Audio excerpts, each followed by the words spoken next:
अब इस मार्केट को हमारे जानकार कैसे अप्रोच कर रहे हैं, उनके ट्रेड्स क्या रहेंगे, ये आपकी स्क्रीन पर आएंगे। हमारे साथ आज एयूएम कैपिटल के राजेश अग्रवाल हैं। टेक्निकल कॉल्स के लिए हम बात करने वाले हैं प्रकाश काबा, राजेश सातपुते, सचिदानंद उत्तेकर, रचना वैद, कविता जैन और रुचित जैन से।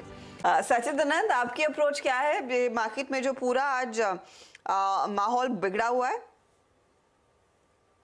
Good afternoon Rashida, good afternoon Anuj ji and good afternoon to all the panelist.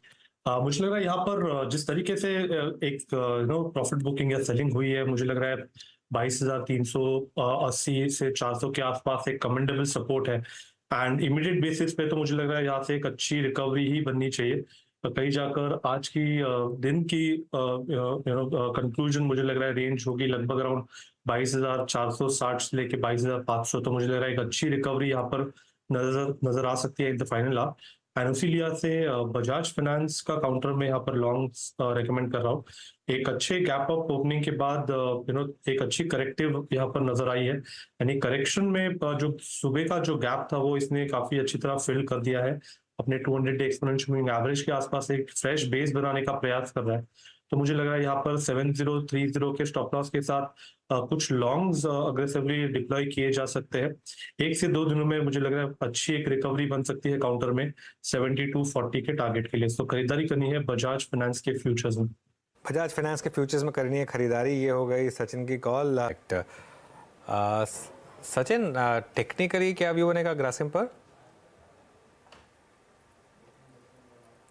हाँ जी, एक काफी consistent high top high bottom sequence रही है काउंटर में। एंड हाल फिलहाल में ही इसने अपने वीकली मंथली चार्ट्स पे एक और जोन हिट किया हुआ है।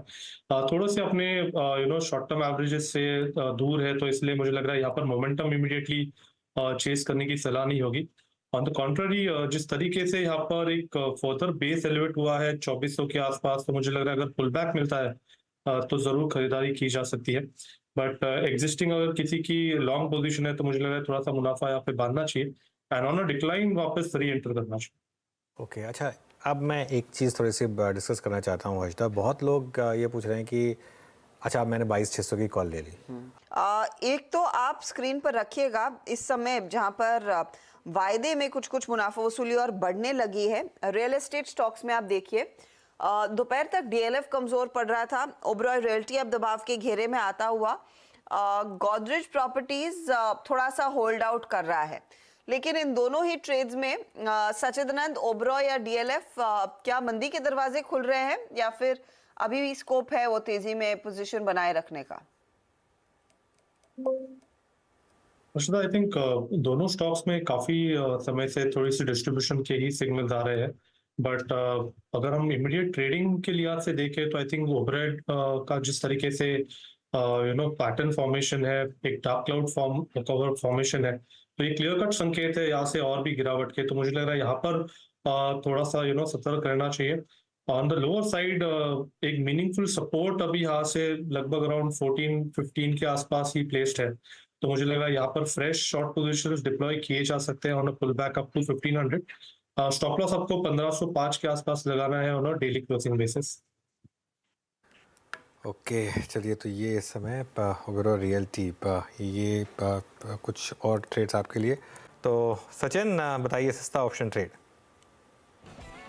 अनुज जी, मुझे लग रहा है यहाँ पर मैकडॉवेल में एक फ्रेश ब्रेकआउट हुआ है। इनफैक्ट काफी अच्छी सस्टेनेबल रैली इस पर्टिकुलर स्टॉक ने डिस्प्ले की है पिछले 2 दिनों में। जिस तरीके से इसका परफॉर्मेंस है, मुझे लग रहा है अगले हफ्ते में एक शानदार आउट परफॉर्मेंस यहाँ पर कंटिन्यू होनी चाहिए। टेक्निकली तो मुझे लग रहा है 1260 के पार ये पर्टिकुलर काउंटर जाना चाहिए, इसीलिए 1200 का जो कॉल ऑप्शन है लगभग अराउंड 50 रुपए के आसपास ये ट्रेंड हो रहा है। स्टॉप लॉस आपको 39 के आसपास प्लेस करना है एंड लगभग अराउंड 68 से लेके 76 तक के टारगेट्स यहाँ पर अनफोल्ड होने चाहिए अगले हफ्ते में। तो खरीदारी करनी है मैकडॉवेल्स के 1200 के कॉल ऑप्शन में। ओके, यूनाइटेड स्पिरिट्स का 1200 का कॉल ऑप्शन लेना है और उसका एक रीज़न मैं बता देता हूँ आपको क्यों ब्रेकआउट आया है। आज वीरू की छुट्टी का आखिरी दिन है तो थोड़ा सा मुझे लग रहा है कि शायद कंजम्पशन बढ़ रही है। ओके, चलिए सचिन, आप क्या कैरी करेंगे? अनुज जी, यहाँ पर हमने इस हफ्ते की शुरुआत अशोक लीलैंड के कॉल से की थी लगभग अराउंड 186-187 पे। 192 और 210 के टारगेट्स हमने कम्युनिकेट किए थे। एंड जिस तरीके से इसका परफॉर्मेंस रहा है throughout this particular week, तो यहाँ पर अभी भी अच्छे खासे शॉर्ट पोजीशंस कवर हो रहे हैं। तो मुझे लग रहा है ये रैली अगले हफ्ते में भी एक्सटेंड होनी चाहिए। सो 210 और 214 ये दो टारगेट्स के लिए अभी भी यहाँ पर लॉन्ग पोजीशंस बढ़ाने की सलाह होगी। जिस तरीके से स्ट्रक्चर है लगभग अराउंड 201 के आसपास एक फ्रेश सपोर्ट है, तो 200.50 के स्टॉप लॉस के साथ फ्रेश लॉन्ग्स अभी भी यहाँ पर डिप्लॉय करने चाहिए। ओके, 210 214 की तरफ बढ़ सकता है अकाउंट। इनफैक्ट सचिदानंद, ये 22,500 के आसपास तक का क्लोज भी आप पॉजिटिव मान रहे हैं? अर्चना, आई थिंक यहाँ तक एक वापस पुल बैक की एक्सपेक्टेशन जरूर थी।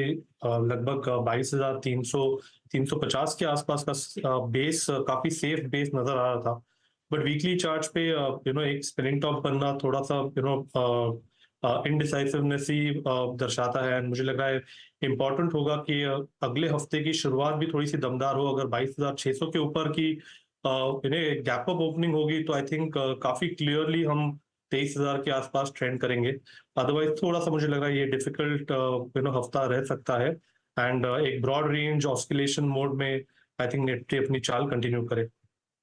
चलिए, इस बीच इसी के साथ आज के लिए और इस हफ्ते के लिए इतना ही। लेकिन आप खबरों का सिलसिला CNBC आवाज पर लगातार जारी रहेगा, उसके लिए बने रहें। आपके लिए मार्केट के ताज़ा एक्शन, न्यूज़ और ऑफ कोर्स रिजल्ट्स के साथ सोमवार सुबह पर हम सब की मुलाकात होगी, तो तब जरूर जुड़िएगा। Have a good weekend. Take care.